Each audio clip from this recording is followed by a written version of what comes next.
Hey everyone, and welcome back to The Explainer. Today we have an absolutely fascinating topic lined up for you.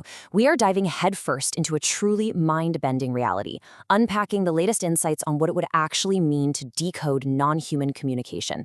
I'm bringing a lot of energy to this one today because, honestly, this isn't just science fiction anymore. It is a rapidly approaching frontier. So let's just jump right into a massive what-if question.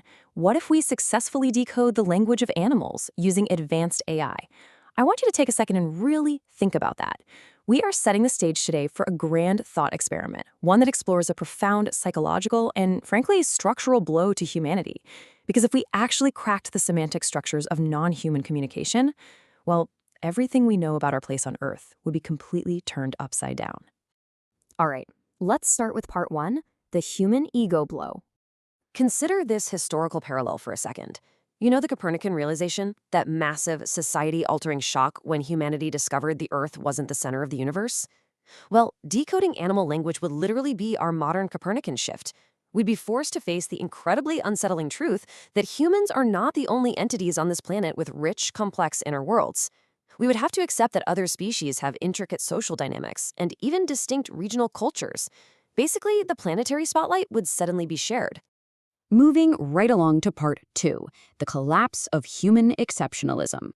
That collapse? It's pretty much inevitable when you look at our current rigid legal system. Right now, it's built entirely on a strict binary. You are either a person with rights or you are property to be owned. But imagine a reality where a pod of sperm whales can articulate their family histories to us. Or what if crows can describe individual human faces to their offspring across generations? I mean, they already do that, but what if now we can actually hear and record the translation? If animals can do that, the whole framework of viewing them as property just completely disintegrates. And that disintegration brings us to a really landmark concept, habeas corpus for nature. This would be an entirely new legal framework demanding civil rights and legal personhood for non-human species. Just think about the gravity of this for a moment. Our courts would be absolutely flooded with unprecedented civil rights cases. It wouldn't just be some abstract philosophical debate anymore. It would be highly complex litigation on behalf of nature itself. So who exactly would be leading this charge?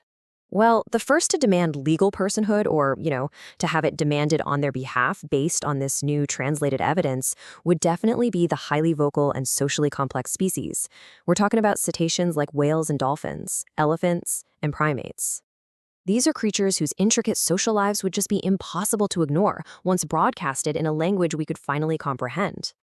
The crucial takeaway here is that this legally forces us into what's called ecocentric governance. We'd have to move from simply managing resources to representing sovereign, non-human stakeholders. Environmental law would have to radically transition its entire approach. Urban development, energy planning, climate policy, none of these could just consider human needs anymore.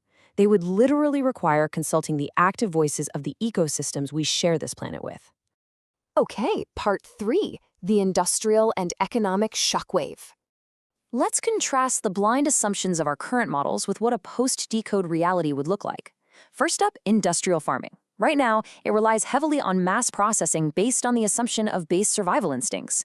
But post-decode, we'd likely see severe public backlash and eventual collapse once animal distress is clearly translated and broadcasted for everyone to hear. Second, commercial fishing. Currently, automated nets sweep the open oceans totally blind. In the new reality, we'd see heavy regulation. We could actually have real-time audio networks warning whale or dolphin pods away from active commercial routes. Finally, conservation tech. We'd shift from tracking animals via passive biotags to active cooperation. Imagine asking local bird populations to flag toxic leaks or poachers. It is a complete paradigm shift from exploitation to highly regulated collaboration. But hold on, before we get too utopian here, we really need to pause and highlight a terrifying risk.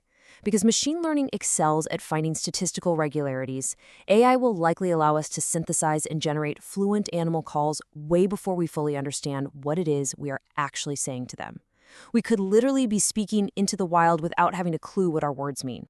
This incredible risk of accidentally or intentionally manipulating natural ecosystems would necessitate something massive. We would require an immediate, strict Geneva Convention for interspecies communication. We would urgently need a regulatory treaty to manage how humanity is allowed to generate and broadcast these newly discovered communications. We absolutely cannot just unleash synthetic animal calls into the wild without profound consequences.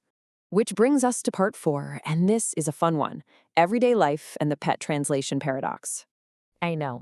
We all want to believe that a mass market translation app is going to turn our pets into idealized, polite little humans.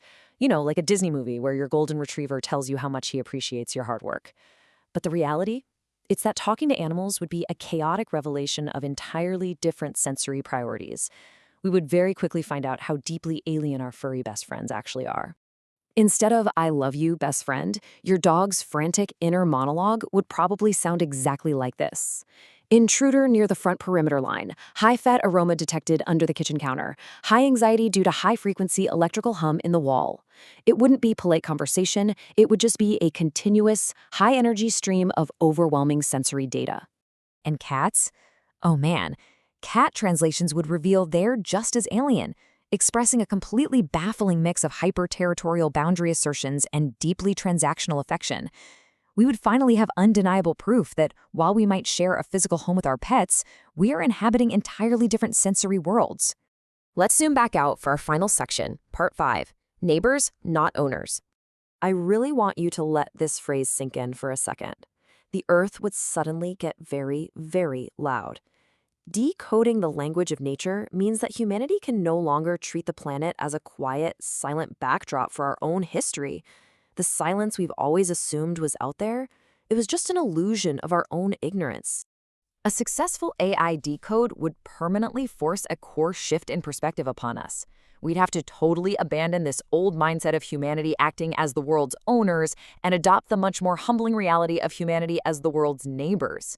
We'd finally have to learn to start acting like we share this space, simply because the other tenants will finally be able to speak their minds. Now, to bring this all back down to earth, this isn't some sci-fi movie pitch set in the year 2100. Right now, today, organizations like the Earth Species Project are actively using frontier AI to map the geometry of non-human communication systems. Modern machine learning models are already doing the heavy lifting and working on this translation process as we speak. The tools to make this happen already exist, and they are currently being deployed. We are literally standing on the precipice of the great interspecies awakening. So I just have to ask you, when the Earth finally speaks up, are you ready to hear what it has to say? Thank you so much for joining me on this explainer. Keep learning, keep questioning, and I will see you in the next one.